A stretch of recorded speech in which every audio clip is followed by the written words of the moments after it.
On a dit l'autre fois, on rembourse nos dettes idéalement, le plus rapidement possible. Une fois que nos dettes sont remboursées, on fait un coussin, fonds d'urgence, 5 à 10 000, 3 à 6 mois de salaire. Puis une fois que ça c'est fait, là, on est rendu à investir. Fait que là, dans quoi j'ai investi, Fred? La fameuse question que quand tu travailles en finance, tout le monde va te poser tout le temps.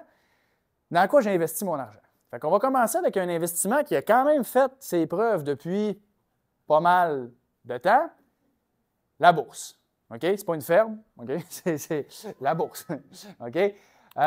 Les actions. Et là, avant toute chose, on va commencer par juste démystifier une petite affaire qui est super importante.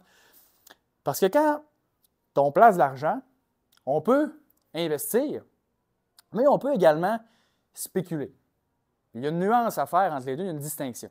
Fait que quand j'investis, par exemple, j'achète des actions d'Apple. Si j'achète des actions d'Apple, c'est parce que, je vais dire, j'investis dans Apple parce que j'ai regardé leurs chiffres, j'ai regardé leurs profits, j'ai regardé leur état financier, j'ai regardé les dirigeants, j'ai regardé les produits, j'ai regardé la force de la marque, j'ai regardé ça fait combien de temps que ça existe, j'ai regardé toute leur trajectoire depuis des années, puis je me dis, avec tout ça, dans 5 ans, 10 ans, j'estime que Apple va encore être une compagnie solide, puis je pense que les actions vont valoir plus cher dans 5-10 ans que ce qu'ils valent aujourd'hui. Ça se peut que je me trompe complètement, que mon analyse soit vraiment mauvaise, mais j'ai basé mon analyse sur quelque chose, sur du tangible, ce qui me permet de dire, je vais prendre la décision d'acheter des actions d'Apple basées sur l'analyse que j'ai faite. Vous me suivez? Quand je spécule, c'est beaucoup plus une question de feeling. Genre, cette crypto-monnaie-là, tabarouette, son logo, c'est un chien, puis le chien, il est sur le dos d'une licorne, puis la licorne a des fusées dans le cul, c'est malade. C'est sûr que ça ne peut pas échouer. Let's go, on investit là-dedans, OK? Ça, c'est beaucoup plus feeling, OK? C'est que c'est pas la même affaire. Fait que c'est plus une mentalité, justement, de casino, OK? C'est une stratégie de perdant à long terme parce que les probabilités sont juste pas de votre côté. Fait que, tu sais, si je te fais le comparatif bien simple, on s'entend que tu dis, moi, je veux être indépendant financièrement, mais aller bâtir ça au casino. Pas mal tout le monde ici aujourd'hui ferait comme big, je pense, c'est peut-être pas la meilleure idée, OK? Puis, quand c'est des investissements, on dirait que les gens, c'est comme, bah oui, c'est une bonne idée, si tu investis tout dans la crypto, bah oui, ça a bien du sens. Mais c'est pas logique, OK? Parce que les probabilités sont juste pas de votre bord. Mettons, je continue avec l'exemple du casino. Si je vais au casino, est-ce que je peux faire de l'argent? Tu restes pas longtemps. Exact. La plupart du temps, t'en plein ça. Si je reste pas longtemps, je peux en faire. Mais sérieusement, ça peut arriver que j'arrive, puis je commence, puis bang, puis tout de suite, je joue d'une machine, puis je gagne 100 000 $, mettons, ou jeu. Ça peut arriver, OK? Ça peut arriver. Mais il y a beaucoup plus de chances qu'il arrive quoi? Que je perde. OK? Donc, que je perde. Puis plus je reste longtemps, normalement, comme on vient de dire, plus mes chances augmentent que je perde parce que les probabilités ne sont juste pas de mon côté. Bien, la spéculation, c'est la même affaire. Puis le meilleur exemple que je peux vous donner, c'est le jeu de la roulette. OK? Mettons là, que tu arrives avec 1000 $, tu t'en vas sur la roulette. Puis là, tu te dis, je mets tout sur le rouge. Puis là, le rouge sort. 2000. Tu t'es doublé. Tu es comme, je savais que ça allait sortir. Là, tu remets tout sur le rouge encore. 2000, tu es rendu à 4000. Tu es comme, ah, je le savais. Je savais pas encore trouvé c'était quoi comme mon don dans la vie, mais à la roulette, c'est ça. Je viens de le trouver. Là. C'est comme, je le sais que je suis vraiment doué pour ça. Regarde, on te le montré, 4000 sur le rouge. Bang, le rouge sort, 8000. Regarde, je te l'avais dit, si, je te l'avais dit. Regarde, as-tu vu? Je vais commencer à écrire des livres sur la roulette. Comment faire de l'argent avec la roulette? Je vais donner des formations. Ça va être malade. Le monde, je vais les aider avec ça, puis ils vont être capables de faire de l'argent, puis ça va être fou. Après ça, check, 8000. Bang, encore le rouge, 16 000. Tu as vu? Je te l'ai dit, je ne suis pas arrêtable. Si, je vais être millionnaire. Dans 2 jours, je suis millionnaire. Et là, qu'est-ce qui va finir par inévitablement arriver? Le noir va sortir et la personne va tout perdre ou va perdre une grosse partie de son argent. OK? Fait que c'est un exemple simpliste, mais c'est quand même ça. Les gens, à court terme, vont faire des gains. Quand le marché va bien, tu t'achètes n'importe quoi, ça monte, tu te penses comme le king.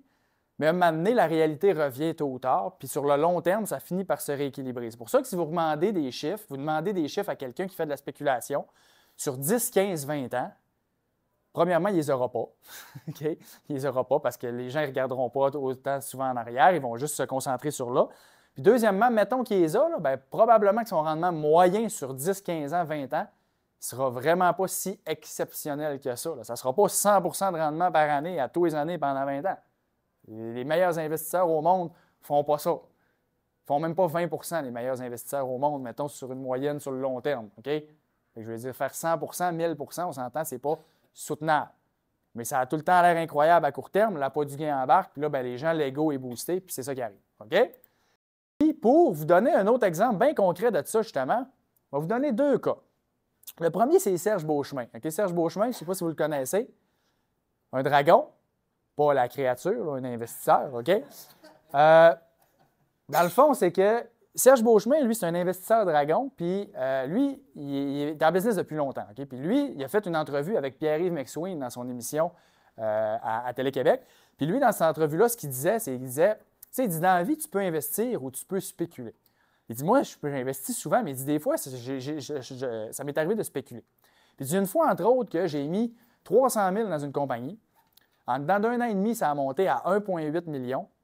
Puis il dit, là, de son propre aveu, je me pensais le king, je me pensais meilleur que tout le monde, puis genre, j'étais sûr que ça allait continuer de monter, puis que j'avais vraiment trouvé comme la perle rare. Puis il dit, qu'est-ce qui est arrivé? Ça a commencé à baisser, c'était allé à 400 000, puis il dit, j'étais tellement fâché que 400 000 ou zéro, pour moi, c'était la même affaire, puis ça a baissé à zéro. Fait qu'en dedans de 2 ans, il est passé de 300, 1,8 à 0. Si on avait regardé ses rendements sur un an et demi, c'est comme, hey, c'est incroyable, je veux ça aussi, c'est une machine, ce gars-là m'a écouté tout ce qu'il va me dire. Puis sur 2 ans, c'est moins 100 Puis quelqu'un qui aurait eu son petit fonds initial à côté, qui n'aurait rien fait, il aurait fait plus d'argent sur 2 ans que Serge Beauchemin. Vous me suivez?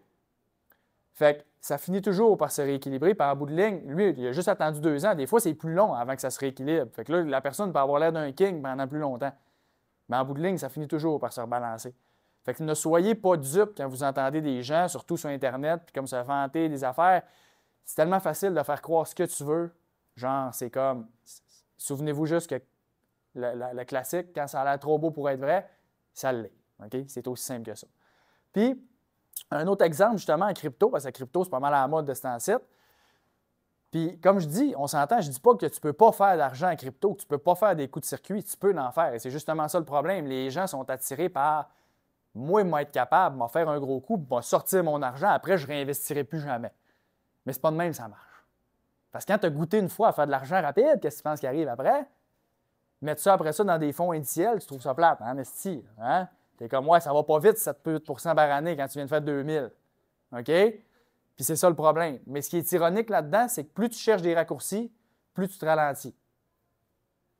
Puis la crypto, c'est la même affaire. Fait que oui, tu peux faire de l'argent, comme l'exemple que je vous donne là. Un gars qui a mis 50, 60 000 dans la crypto, ça a monté à 1 million en pas si longtemps que ça. Puis lui, il a dit, moi, quand je vais avoir 1 million, je vais arrêter. Fait que, mais là, lui, il ne voulait pas réaliser tout son gain puis déclencher l'impôt puis tout. Fait qu'il a dit à la place, il m'a laissé sur la plateforme, je vais le stacker. Quand tu stacks, c'est comme l'équivalent de toucher, mettons, des dividendes, là, genre un peu, fait que l'intérêt, mettons, fait que je vais juste toucher un petit pourcentage, puis je vais laisser mon argent là, puis that's it. Mais le petit détail dans l'histoire, c'est que la plateforme sur laquelle il a laissé l'argent, c'était FTX. S'il y en a qui ne savent pas c'est quoi FTX, c'est la plus grosse plateforme de crypto qu'il y avait, puis ça s'est avéré être un scam, puis en dedans de quelques jours, parti. Tom Brady investissait là-dedans, il y avait plein de monde, il y avait des vedettes qui étaient là-dedans, puis c'est comme ça s'est avéré être un scam. Fait que ce gars-là, il est passé de 1 million 3 jours après à 0, parce que ça a juste disparu. Puis ça, c'est un autre risque avec la crypto, c'est que tu peux te faire voler, tu peux te faire scammer, tu peux te faire il peut arriver plein de choses, justement, qui est comme une complexité de plus, déjà que c'est comme pour la plupart des gens, des fois, investir, ça peut être comme un peu, tu sais, grosse affaire challengeant, mais la crypto, il y a plein d'autres choses qui peuvent arriver, il y a plein d'autres risques aussi. Encore une fois, je ne dis pas qu'on ne peut pas faire d'argent rapidement en crypto, ça peut arriver. Mais à long terme, ça finit par se rééquilibrer, puis si tu vises le coup de circuit, à un moment donné, tu vas te faire retirer au complet. Ça prend juste une fois. Là. Une fois que tu perds 90 %, puis c'est comme tu es revenu en bas de la case départ. Ça va? C'est clair pour ça? OK? Fait que ça, si juste aujourd'hui, je vous ai empêché de spéculer, là, de te faire beaucoup d'argent. Beaucoup d'argent. OK? Parce que j'en ai vu beaucoup perdre de l'argent. OK?